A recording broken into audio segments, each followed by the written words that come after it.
Honorable Ranjan Ramnaik.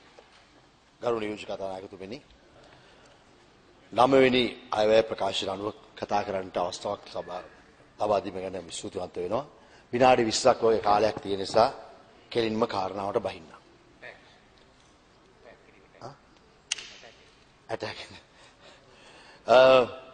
ගරු නියෝජ්‍ය කතානායකතුමනි පහුගිය ටිකේ මේ සභාගම තුල අපි විවිධ කතා ඇහුවා.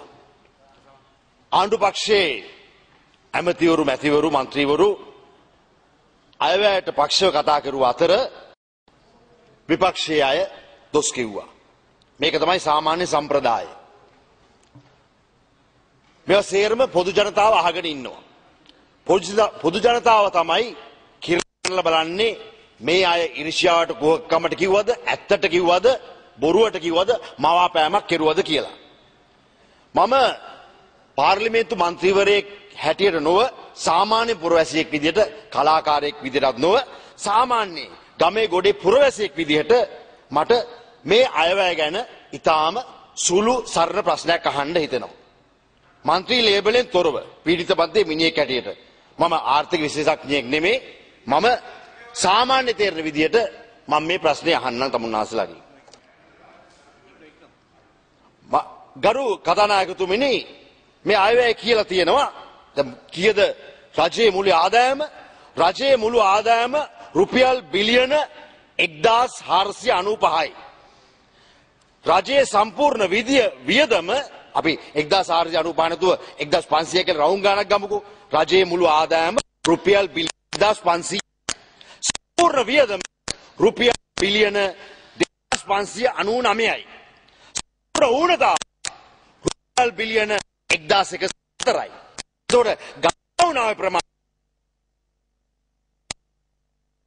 රුපියල් බිලියන 1248යි. ගරු කතානායකතුමනි මේ වන විට මුළු රාජ්‍ය අපේ රටේ ණය ප්‍රමාණය රුපියල් කෝටි 6,85,900යි. ඒ කියන්නේ ඉපදෙන්නේ කුඩා ළමයා අද අපේ රටේ ඉපදෙන්නේ 3,91,000ක ණයකාරයෙක් හැටියට. දැන් මේ ගෙවන්න තියෙන මේ මහා ණය මුදල ඒ කියන්නේ කෝටි 6,85,900 ගෙවන්න තව ණය ගන්නවා. ඕඩී පිට ඕඩී. දැන් මේක කවදාද විසඳගන්නේ? මේ අය කියනවා මේ සේරම ගන්න සංවර්ධනයට කියලා. බලද්දි කොහොමද වෙලා තියෙන්නේ? වෙන් කරගෙන තියෙන කාටද? 147ක් වෙන් කරගෙන තියෙන කාටද කියලා තමුන් ආසලා මැති ඇමතුරු දන්නවා. නමුත් ඒක ගැන කතා කරන්න බෑ. කතා කළොත් මොකද වෙන්නේ? කතා කරන අය අල්ලස්සා දූෂණ කොමිසමට ගෙනියනවා. තමුන් ආසලා දැනටම 4-5 දෙනෙක්ම අපේ മന്ത്രിවරු ඇමතිවරුන්ව දාලා තියෙනවා. අල්ලස්සා දූෂණ කොමිසම් තියෙනවා. අපේ මිත්‍රයන්ට තියෙනවා. මම නම් කියන්නේ මගේ මිත්‍රයෝ හින්දා. අපේ මැතිතුමාට තියෙනවා. අපේ මැතිතුමාට තියෙනවා. ඉතින් කතා කළොත් අල්ලස්සා දූෂණ කොමිසමට යන හින්දා අපි කතා කරද්දි බාධා කරන්න වෙලා තියෙනවා. මොකද බාධා කළොත් තමයි ලකුණු ඇවිල්ලා රාජපක්ෂලාගේ ආදරේ හිමි වෙන්නේ. ඒ හින්දා එයාට සිද්ධ වෙනවා අහගෙන ඉන්න. Sachin Bas, also point of order, please. පොඩ අහගෙන ඉන්න. දැන් බාන්න Honorable Sachin Bas, Honorable Deputy Chairman of Committee, what's the point of order, please? the Honorable member referred to certain ministers by name and said that they have bribery allegations against them. Number one, it is against standing orders to talk about the conduct of a member. Number two, they are also not present in this house. So may I please call upon the chair anything to strike against the them off. standing order, that is a Thank you. expansion. Is not point of order. Okay. ගරු නියෝජ්‍ය කතානායකතුමනි දැන් මේ තව ණය ගන්නවා. මම නිකන් අහන්නේ ගමේ ඉන්න අහිංසක පුරවැසියෙක් අහන විදියට. අපි හිතමුනේ ගමේ අබරන් අයියා කියලා. අබරන් අයියාගේ මාසේ පඩිය රුපියල් ලක්ෂයයි. එතකොට අවුරුද්ද ලක්ෂ 12යි. දැන් මේ අබරන් අයියා කොහොමද ලැම්බෝගිනියක් අරගෙන ජයි කිල්ටන් එකේ රූම් එකක් අරගෙන හෙලිකොප්ටරයක් කරගෙන ලීස් එකට රොලැක්ස් එකක් අරගෙන අර වොච් එකක් අර අර්මානි ලූයි විතෙල්ලෝ නැව් අරගෙන රොකට් තරම් සුළු ඒව අරගෙන සුළු කාලයක් ජොලියේ ඉන්න පුළුවන්. බොහොම ඔව් සජිත් වාසවත්ව ඔබතුමා ගැන නෙමෙයි කියන්නේ. ඔබතුමා ගැන නෙමෙයි. ඉතින් මම කියන්නේ දැන් මේවා අරගන්න පුළුවන් සුළු කාලයකට. නමුත් කවදා හරි හිර වෙන තැනක් එනවා. මේ වගේම අර ලෝක හොරා සක්විදිත් කළා. සක්විදිත් අනුන්ගේ සල්ලි අරගෙන පුළුවන් තරම් ජොලි දැම්මා. එයා උදේ කෑම ලංකාවේ කාලා දිනවලට සිංගප්පූ ගියා. ඉතින් මේ වගේ ලොකු වාහන පාවිච්චි කරලා හෙලිකොප්ටර් තිබුණා. නමුත් ඒවා සේරම කරේ ණය අරගෙන. අන්තිමට හිර වෙන තැනක් එනවා. අන්න පිස්සු ඇදලා ස්පිතාලේ ඉන්නවා. ඉතින් මේකයි තත්ත්වේ. දැන් මේ 6,85,000 කෝටි ණය තමුන්නාසලා ගෙවන්නේ කොහොමද? කවදාද ගෙවන්නේ? ගන්න ණය සේරම යන්නේ ණය වාරික ගෙවන්න. ඉතින් කවදාද මේකේ අවසානය? ඉපදෙන කුඩා දරුවා වෙන රටවල ඉපදෙන්නේ ගරු කතානායකතුමනි පෝසතෙක් හැටියට. එයාට රාජ්‍ය භාණ්ඩාගාරයේ බ්‍රූනයි වල යුරෝපයේ රටවල් වල ගරු අමුණුගම මැතිතුමනි තමුන්නාසලා දන්නවා. ඒ අයට ඉපදෙද්දී දරුවාට එඩියුකේෂන් ෆ්‍රී මෙඩිකල් ෆ්‍රී සේලම දේවල් ෆ්‍රී එක එයාට යම් කිසි මුදලක් රාජ්‍ය භාණ්ඩාගාරයේ තියෙනවා. නමුත් අපේ ළමෙක් ඉපදෙන්නේ තමුන්නාසලා මම කියලා දෙන්නම්. කියලා සීනියර් මෙතන කියලා දෙන්නම් පස්සේ ඒක කිව්වොත් තමුන්නාසලා දියවැඩියා හදනවා. මෙන්න මේකයි තත්ත්වේ. ඉතින් 3,91,000ක ණයකාරයෙක් හැටියට තමයි කුඩා දරුවෙක් ඉපදෙන්නේ. දැන් මේ ගරු නියෝජ්‍ය කතානායකතුමනි මේ තිත්ත ඇත්ත කතාව අපේ ඇමතිලත් දන්නවා අපේ ආණ්ඩු පක්ෂයේ මැති ඇමතුරු සියලු දෙනා දන්නවා. නමුත් කතා කරන්න කිව්වොත් මොකද වෙන්නේ? ඔබතුමාට වැඩියෙන් කෑ ගහන්න ඕනේ නැත්නම් අල්ලස්සා දූෂණ කොමිසමට ගෙනියයි. අනිත් අයගේ ඉච්චා වගේ. ඒ හින්දා කෑ ගහලා ලකුණු ටිකක් ගත්තොත් තමයි ආන්න බෑ ප්‍රශ්න අහන්න බෑ. කරුණ නියෝජ්‍ය කතානායකතුමනි කරුණාකරලා මට වෙන්න. ඉතින් බුරු වෙන දාන්න. දැන් ගරු නියෝජ්‍ය කතානායකතුමනි please sit down.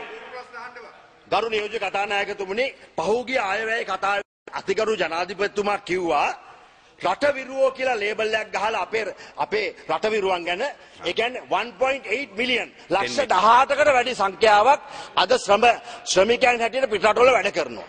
ඒ අය ඩොලර් බිලියන 5ක් ගේනවා ඩොලර් බිලියන 6ක් ගේනවා.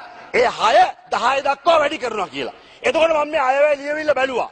එක තැනක රටවිරුවෝ ගැන ශ්‍රමික අපේ අම්මලා අක්කලා නංගිලාට වෙන් කරපු මුදලක්වත් සහන කරත් කිසි දැනක කියලා නැහැ. ඒ කියන්නේ ලංකාවට වැඩිම ආදායම ගැන මේ මැද පෙරදිග වැඩ කරන ශ්‍රම බලකාය ගැන 7-5කට ගණන් කරන්නේ නැහැ. කාගෙනද ගණන් කරන්නේ තියෙන අමුණුගම මැතිතුමනි? කාගෙනද? අන්න බල්ල පූස ගැන කතා කරලා තියෙනවා. බලු කෑම. ඒ කියන්නේ රටවිරුවන්ට වඩා වටිනවා බල්ලෝ. අපි දැක්ක පහුගිය ටිකේ බල්ලන්ට කොච්චර මේ ආණ්ඩුව ආදරය කළාද කියලා සජිනිවාස් මහත්තයෝ. ඒ කියන්නේ අනේ බන්දලා දුන්නා. අන්න අස්ත්‍රක කිව්වා පෝරුවේ නැගුවා. එතකොට බල්ලෙක් ගේන්න අපේ නායකතුමෙක් සූරිච්චෝට ෆ්ලයිට් එකකුත් ඇව්වා. සුරතල් බල්ලෙක් ගේන්න. බල්ලන්ට හරි ආදරෙයි. බලු කෑම අඩු කරලා, පූසගේ කෑම අඩු කරලා. නමුත් රටවිරුවෝ ගැන කතාවක් නැහැ බැසුලා පුතුමනි. රටවිරුවෝ තමයි මේ රටේ ජීවනාලිය. ඩොලර් බිලියන 6ක් ගෙන ජනතාව. වැඩිම ආදායම රටේ. ඒ අයට කිසිම සහනයක් ගැන කියලා නැහැ. මගේ මිත්‍රා ඩිලාන් පෙරේරා මැතිතුමා හිටියනවා මං සන්තෝෂ වෙනවා. එතුමගේ අමාත්‍යාංශයට මොකද්ද වෙන් කරලා තියෙන්නේ? විදේශ රැකියා ප්‍රවර්ධන සහ සුබ සාධන 0.03යි. මෙච්චර සල්ලියක් ගෙන අපේ ඩිලාන් ඇමතිතුමාගේ අමාත්‍යාංශයට.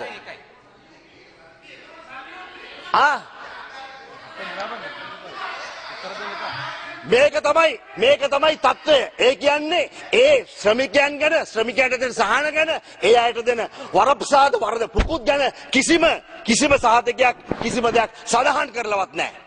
හැමදාම සඳහන් කළේ අපේ අම්මලා අක්කලා නංගිලා හරි එහෙට විකුණලා දූෂණය කෙරුවත් මැරුවත් බෙල්ල කැපුවත් අතපය කැපුවත් මොනවා කළත් තව යවනවා. තව අපේ අම්මලා අක්කලාව නංගිලාව සෞදි අරාබියට යවලා ඒ සියරම ශ්‍රමයේ හුරන් ගන්න මෙහෙ වියදම් කරනවා. ඩොලර් බිලියන 6ක්. මම මේ අවස්ථාවේ ස්තුතිවන්ත වෙනවා අපේ ශ්‍රම බලකායට මැද පෙරදිග වැඩ කරන ශ්‍රම බලකායට. ඒ අය හින්දායි අපේ රට මේ නඩත්තු වෙන්නේ. ඉතින් මේකයි තත්ත්වේ. අද බල්ලන්ට වඩා අඩු තත්ත්වයක් පූසන්ට වඩා අඩු තත්ත්වයක් ඒ අපේ ශ්‍රමික අම්මලා අක්කලා නංගිලාට උද්ගත වෙලා තියෙනවා. ඒ අයට නිර්මාණය කරලා තියෙන මේ අයවැය. දැන් මේ අයවැයට ඇඩ්වයිස් දෙන්න මේ රාවේ පත්තරේ බොහොම පිරිසක් මම දැක්කා ඇඩ්වයිස් කරලා තියෙනවා. කවුද ස්තුති කරලා තියෙන රාවේ පත්තරේ මේ සමාගම් ශ්‍රී ලංකා සිනමා අධ්‍යක්ෂවරුන්ගේ සංගමේ. මම ශ්‍රී ලංකා සිනමා අධ්‍යක්ෂවරුන්ගේ සංගමේට කතා කළා. මං ඇහුවා තමුන්නාන්සලා ඇයි මේකට අස්සම් කරලා මේ ඇඩ්වයිස් දුන්නේ? තමුන්නාන්සලාද ඇඩ්වයිස් දුන්නේ මේ අත්‍යවශ්‍ය භාණ්ඩ මුං ඇට පරිප්පු වගේ දේවල් වල මිල වැඩි කරලා මේ බලු කෑම අඩු කරන්න. ඇයි මේ බලු වැඩේ කළේ කියලා මම සිනමා අධ්‍යක්ෂවරුන්ගෙන් ඇහුවා මේ බලු යෝජනාව කළේ තමුන්නාන්සලාද කියලා. අනේ සිනමා අධ්‍යක්ෂවරු කිව්වා මේ බලු යෝජනාවන් කළේ අපි නෙමේ මේක බලු අයවැයක් කියලා. අපි ඒ වගේ බලු වැඩ කරන්නේ නැහැ කියලා. ඉතින් මේකයි තත්ත්වය. අද මේ මෙතන හිටිය මෛත්‍රීපාල සිරිසේන මැතිතුමා එතුමා මොනවද කිව්වේ පහුගිය ටිකේ? එතුමා පොළොන්නරුවේ කතාවකදී මොකද්ද කළේ? මෛත්‍රීපාල සිරිසේන මැතිතුමා කිව්වා මේ රටේ ජනගහණයෙන් 120ක් මන්ද පෝෂණ රෝගයෙන් පෙළෙනවා කියලා එයා උත්සවයකදී කිව්වා. ඒ වගේම සුදාසිරි ප්‍රාන්තපුල්ලේ පැතිරිය මොනවද ඊයේ කිව්වේ? පරිප්පු වල මිල වැඩි, හාල් මැස් වල බදු ගහන්න එපා. මේ රටේ ශ්‍රම බලකාය එන්න දුර්වල වෙනවා. ඒ හින්දා පුළුවන් නම් ආණ්ඩුවට යෝජනා කරනවා කියලා කොන්දක් තිබුණේ ගෑණියෙක් විතරයි මේ පාර්ලිමේන්තුවේ මේ අයවැයේ මේ කතාව කියන්නේ. තමුන්නාන්සලාට කොන්දක් තිබුණේ නැහැ. ඒ වගේම මම මේ අවස්ථාවේ මතක් කරනවා ජේරාජ් ප්‍රාන්තුල මැතිතුමා. point of order, honorable Aswa. What's the point of order? ජේරාජ් ප්‍රාන්තුල මැතිතුමා Order, please. සිනමා හලක් නෙවෙයි. ගරුව මන්ත්‍රීතුමියකට ගෑණී කියලා කියනවා. එහෙම කියන්න බෑ.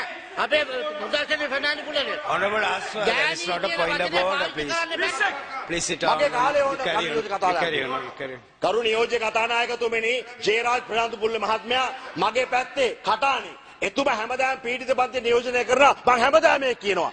එතුමාගේ බිරිඳට කොන්දක් තිබුණා මේ අයවැය වැරදි. මේ අයවැයෙන් හාල් මැස්සු පරිප්පු වල මිල වැඩි කළා බදු ගැහුවා. ඒ හින්දා අපේ ශ්‍රම බලකායේ ඇඟ දුර්වල වෙනවා. ඒ හින්දා යෝජනා කරනවා කියලා පාර්ලිමේන්තුවට පුළුවන් නම් හාල් මැස්සන්ගේ මේ වගේ දේවල් වලින් බදු අඩු කරන්න කියලා. එයාට විතරයි ගෑණියෙක් වෙලා මේ පාර්ලිමේන්තුවේ Honorable Santa Bandara, what's the point of order, please? ගරු සභාපතිතුමනි මෙතුමා වැරදි ප්‍රකාශයක් කරා. මොකද මේ മന്ത്രിතුමියගේ අදහස් උනේ ඒක නෙමෙයි. අයවැය වැරදි කියලා කිව්වේ නෑ. I'm sorry. අයවැය වැරදි කියලා කිව්වේ නෑ. බොරු කියනවා. අයවැය වැරදි කියලා කිව්වේ නෑ. මේවා පිළිබඳව අපි අදහසක් ඉදිරිපත් කරනවා කියන්නේ නිකන් බොරු කියන්න එපා. മന്ത്രിතුමියට එතුමාට කියන්න වෙලාව දෙන්න. මන් නෑ එහෙම අපහාස කරන්න බෑ. එහෙම අපහාස කරන්න බෑ. එතකොට මෛත්‍රීපාල මැතිතුමා කිව්වද? මන්ද පෝෂණය ගැන කිව්වද? Right, carry on. ඒ කියන්නේ පාර්ලිමේන්තුවේ පිටත ගෙනව බොරුද? Now you carry on, please. එතුමිය යෝජනාවක් කළා. ඒ කියන්නේ අන්න ඒක තමයි. දැන් මෙතුමා වැඩි කෑ ගැහුවේ නැත්තම් මෙතුමාවත් අල්ලස් ආදූෂණයකට ගෙනියනවා. අන්න ඒක තමයි කෑ ගහන්නේ. මොකද මීට වඩා වැඩකාරයෝම අද අල්ලස් ආදූෂණයට ගෙනිලා තියෙනවා. අන්න ගෙනියනවා.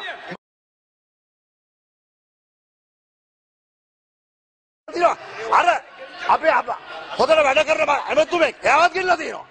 දැන් වැඩි කෑ ගැහුවොත් තමයි මේකට ගෙනියන්නේ නැත්තේ. වැඩි කෑ ගැහුවොත් ගෙනියනවා. ඒ හින්දා මට සැකයක් තියෙනවා සුදර්ශනී ප්‍රනාන්දුපුල්ලේ මැතිණියත් මේ අයවැයට විරුද්ධව යෝජනා කරමින් ඉඳලා සමහර විට ඒ කටානේ මන්ත්‍රීතුමියව ආයෙත් අල්ලස්සා දූෂණයට ගෙනියන්න පුළුවන්. කියන්න බෑ. ඒක තමයි තත්ත්වේ. එතුමිය මේකට පක්ෂව නම් ඇයි එහෙම යෝජනාවක් කරේ? කරු බැසි මැතිතුමා ඔබතුමා තමයි මේ පැත්තේ කණ්ඩායම් නායකයා. ඉතින් මම කියන්නේ ආයේ අයිතිය. මම ඒකට හොදක් කියන්නේ. එයාගේ ගරු නියෝජ්‍ය කතානායකතුමනි ගරු නියෝජ්‍ය කතානායකතුමනි Honorable Santa Bandara, take share, please. Honorable Aswa, you. ගරු නියෝජ්‍ය කතානායකතුමනි මට කතා Honorable Aswa, please sit down. You every time the point of order. What's the point? What's the point of order, Aswa? Honorable Aswa. Give me the mic. Sir, either he must keep up to the standing orders when speaking. He mentioning the names of the members. He can't do that. He must be sent out if he not Right, if he carry on, violating the Honorable. stand. Honorable Aswa, please sit down. මම වාඩි වෙන කරුණා කළා. කරු නියෝජ්‍ය කතානායකතුමනි අපි මැතිතුමලා මේ සියලු දෙනා දන්නවා මේ අයවැයේ ප්‍රශ්නයක් තියෙනවා කියලා. නමුත් කතා කරන්න පුළුවන්ද? කතා කළොත් මොකද වෙන්නේ? මේ රුපියල් බිලියන Oh, can the Honorable Rohit? Honorable Rohit, please. පරණ ෆයිල් එකේ ඉඳන් Mic on, Honorable Rohit. ගරු සභාපතිතුමනි එතුමා මගේ නම කියලා කියනවා මේ අයවැය ගැන දන්න හොඳට දන්නවා. මෙයාට වැඩි හොඳට දන්නවා අයවැය ගැන. ඒ අයවැය ගැන අත කතා කරනවා.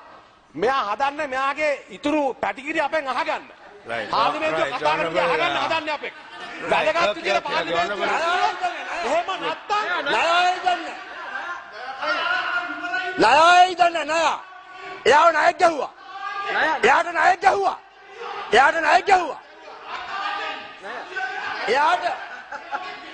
එයාට සර්පයක් ගැහුවා. එයා නඩුවට ඇති සර්පයක් ගැහුවා. එයාට සර්පයක් ගැහුවා. Honorable Ranjan එයාට Ramanayaka. බෑ. ඒක ආණ්ඩුවෙන් දාපු නඩුවක්. ගරු නියෝජ්‍ය කතානායකතුමනි You carry on. මට නඩුවක් තියෙනවා. ඒ කාන්තාවට සර්පයක් ගැහුවා. ගරු නියෝජ්‍ය කතානායකතුමනි මම කියන්නේ මම ගරු කරනවා නියෝජ්‍ය කතානායකතුමනි මගේ ගරු නියෝජ්‍ය කතානායක මගේ මයික් එක දෙන්න. ගරු නියෝජ්‍ය කතානායකතුමනි මම කිව්වේ සුදර්ශනයේ ප්‍රධාන පුල්ලේ මැතිණියට කොන්දක් තිබුණා එතුමිය කලේ හොඳ වැඩක් කියලා. ඇයි මේකට මෙයාට කේන්ති යන්නේ? මම තමුන්නාස්ලාගේ ආණ්ඩු පක්ෂයේ മന്ത്രിවරයෙක්ගේ හොඳක් කිව්වේ. මොකද ආණ්ඩු පක්ෂයේ മന്ത്രിවරයෙක්ට විතරයි කොන්දක් තිබුණේ. මේ අයවැය වැරදි.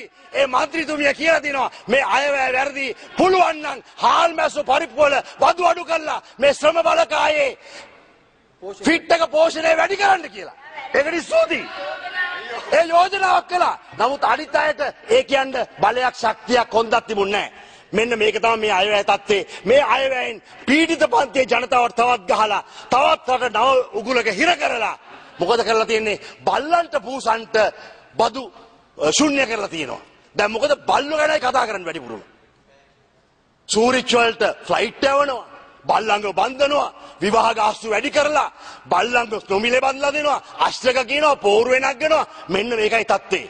ඉතින් ගරු නියෝජ්‍ය කතානායකතුමිනි මේ වගේ අයවැයකට ආණ්ඩු පක්ෂය හැමදාම වර්ණනා කරලා කතා කරනවා. අපි විරුද්ධව කතා කරනවා. අපි පිළිගන්නවා. නමුත් පීඩිත පන්තියේ ජනතාව තේරුම් ගන්න ඕනේ මේ ණය උගුලෙන් කවදද ගැලවෙන්න කියලා. කතා කරන්න බෑ ආණ්ඩු පක්ෂයේ ඇමතිවරුන්ට මැතිවරුන්ට මොකද අර ප්‍රශ්නේ හින්දා. ඉතින් මේක තේරුම් අරන් පොදු ජනතාව තේරුම් ගනි විපක්ෂයේ කාර්යභාරය මොකද්ද කියලා. විපක්ෂයේ කාර්යභාරය තමයි මේ ආණ්ඩුවට කඩ යන්නේ නැතුව ඇත්ත සැටෙන් කියන එක. ඒ කියන එකට සුදර්ශනී ප්‍රනාන්දු පුල්ල මැතිණිය මගේ පළාතේ කටාන දිස්ත්‍රික්කයේ ඒ එතුමිය කිව්වා මේ මුදල් වල ගාණ වැඩි කියලා.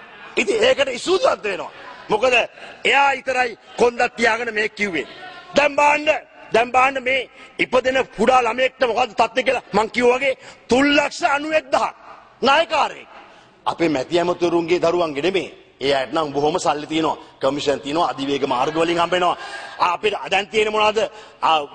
ෆ්ලයිට් එන්නේ නැති එයාපෝට් තියෙනවා. නැව් එන්නේ නැති වරායවල් තියෙනවා. අසාර්ථක ව්‍යාපෘති අර නොරොච්චෝලේ 25 වතාවක් කැඩුනා. කවුද කතා කරන්නේ? මොකද චීනට විරුද්ධව කතා කරන්න බෑ. චීනගේ ණය අරන් ඉවරයි. මේක ඉන්දියා සාගරේ මුතු ඇට නෙමෙයිනේ. ඉන්දියා සාගරේ චීනගේ ඇටේ. චීනගේ ඇටේ වෙලා ඉවරයි.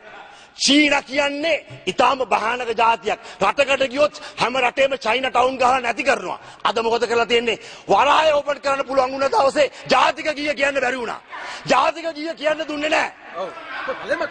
ජාතික ගීය කියන්න දුන්නේ නැහැ. නෑ කමක් නැහැ. ඒක පස්සේ කරමු. මට කාලය පොඩ්ඩයි තියෙන්නේ. මේ චීන මොකද්ද කරන්නේ? මේ චීන අන්තිමට මේ මුළු රටම බිලන අර නෙළුම් පොකුණ හදලා තියෙනවා කලාකරුවෝ වෙනුවෙන්. ඒකේ 175ක් යන්නේ කාටද? චීනට. අධිවිග මාර්ගවල ආදායම් යන්නේ කාටද? චීනට. ඉතින් අපිට මොකක්ද ඉතුරු වෙන්නේ? අන්තිමට අපිට දැන් මගේ මිත්‍රයා ඇවිල්ලා තියෙනවා ඩිලාන් පෙරේරා මැතිතුමා. දැන් බලන්න එතුමා තමයි වැඩිම ආදායමක් රටට ගේන්නේ. ඩොලර් බිලියන 6ක්. There are point of order, Honorable Rohit Abeyakar. ගරු සභාපතිතුමනි 84 යටතේ පාර්ලිමේන්තුව තුල කතා කිරීමේදී මන්ත්‍රීන් විසින් පිළිපැදිය යුතු රීති 6 සෑම කවර මන්ත්‍රීවරයෙකු විසින් වෙන මන්ත්‍රීවරයෙකු නමින් සඳහන් නොකළ යුතුය. කවර මන්ත්‍රී විසින් අන්න මන්ත්‍රීවරයෙකුට අයිතු චේතනා ආරෝපණය කරමින් කතා නොකළ යුතුය. මේ සම්බන්ධයෙන් ඔබතුමාට මේ පාර්ලිමේන්තුවේ රීතිය පෙන්නමින් මේ සියලු කාරණා අනුව මේ කතාවේ තවත් මන්ත්‍රීවරයෙකුට අපහාසයක් සිද්ධ වෙන දෙයක් ඔහුගේ කතාව අරගෙන මේවා කිරීම සම්බන්ධයෙන් ඉවත් කරන්න ඔබතුමාගෙන් ඉල්ලා සිටින ගෞරවනීය matter if against the standing order that is expunged. I didn't insult anybody. I didn't insult anybody. I appreciate Your what time is Sudhar over, Sidi Honorable said. Ranjit So Ramanayaka. I didn't What is the insult point anybody. about Honorable Ajit Piper? ගරු නියෝජ්‍ය කාර්ක සභා සභාපතිතුමනි Yes. නියෝජ්‍ය කාර්ක සභාපතිතුමනි දැන් මේක උපක්‍රමයක් මේ CD පටය එළියට යන එක වළක්වන්න නතර කරන්න මොකද කිසිම අපහාසයක් සුදර්ශනී මැදිනියට කරේ නැහැ. දැන් මේක එඩිට් කරන්න කියලා පරක්කු කළා අන්තිමට මේ CD එක එළියට යන්න දෙන්නේ නැහැ. ඒ නිසා ඔබතුමා පරිස්සම් වෙන්න කරන දෙයක් ඒක විරුද්ධ නැහැ. No, if that against the standing order, we will expunge that one. Yeah, it's the same day we'll do that. Right, Honorable Ranjan Ramanayaka, your time is over. Your time is over. Now the next Honorable Ranjit Siambala Pitya. What's the point about Honorable Opposition Leader? No, you're not raising. Honorable Opposition Leader, please mic on. Yes. 84 යටතේ කියනවා නම් යම්කිසි මන්ත්‍රීවරයෙක්ට අපහාස කරා කියලා ඒ නමින් සඳහන් කරන්න පුළුවන්. ඕන එක්කෙනෙක්ගේ කතාවක් ඕන එක්කෙනෙක්ගේ කතාවක් ගැන නමින් සඳහන් කළා එකඟ වෙන්න පුළුවන් විවේචනය කරන්න පුළුවන්. පිටකොන්දක් තියනවා කියන එක විවේචනයක් නෙමෙයි. පිටකොන්දක් තියෙන එක. Okay, if that Honorable Opposition Leader, if that anything against the standing order only, we are going to expand. Standing order is there. Yes. Because they must tell, Right. if she has been insulted, they must give the sentence. You must give a sentence. Otherwise, I can't even refer to the Honorable Amunugama's speech to say whether I agree or disagree. When I spoke, after I spoke, Honorable Amunugama spoke, mentioned me and disagreed. That is the way it is. Then you have to cut all that off though. Right. You have to cut all that off. Right, we'll look to your main.